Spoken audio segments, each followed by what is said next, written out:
A jury will begin deliberating on Tuesday in the trial of 5 people accused of the most serious crimes to date in connection with the 6th of January 2021 assault on the U.S. Capitol. 5 members and supporters of the Oath Keepers militia, including founder Stuart Rhodes, are in court in Washington. They are charged with seditious conspiracy and a number of related lesser charges, including obstructing officers and destroying government property. The main charge of seditious conspiracy is rarely used and is defined in part as conspiring to use force to prevent, hinder or delay the execution of any law of the United States. The U.S. Department of Justice has not successfully prosecuted anyone on the charge since a group of Islamic militants were convicted in 1995 of plotting to plant bombs in New York City.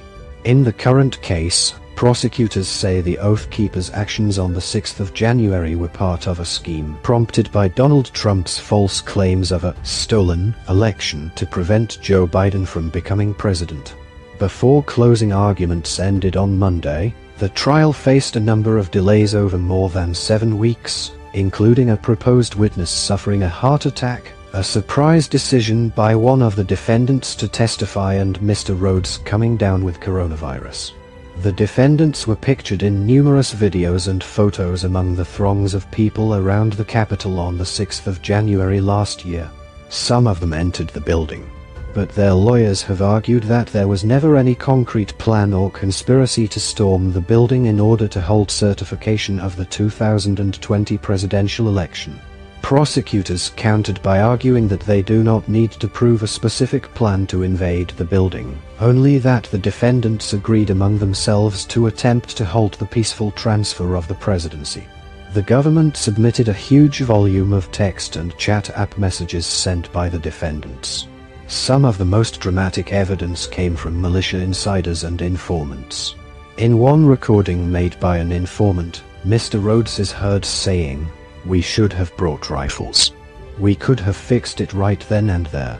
He goes on to talk about hanging House Speaker Nancy Pelosi. The court also heard that the defendants stashed dozens of weapons in a hotel room in Virginia, just across the Potomac River from Washington, D.C. The city of Washington itself has strict gun laws. The Oath Keepers referred to the cache as a Quick Reaction Force or QRF and talked about ferrying weapons into the city by car or boat in case of mass disorder. One Oath Keeper testified that it was the biggest cache of weapons he had seen since leaving the U.S. military.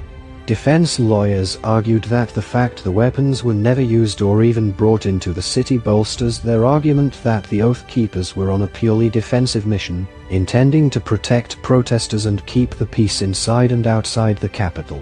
Mr. Rhodes did not enter the Capitol, but instead stayed outside, taking phone calls and sending messages.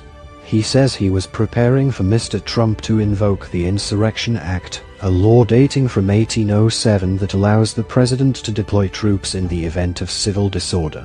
His co-defendants are, if the jury does not deliver a verdict on Tuesday, the outcome of the trial will not be known until next week at the earliest because of the court being closed for the Thanksgiving holiday.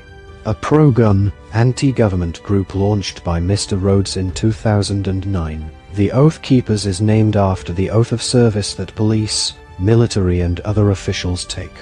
They focused recruitment efforts on people with military and law enforcement experience, along with other first responders. Over the past decade, members have shown up at a number of protests and armed standoffs across the country. Another group of Oath Keepers, along with members of another far-right group, the Proud Boys, will go on trial on seditious conspiracy charges later this year.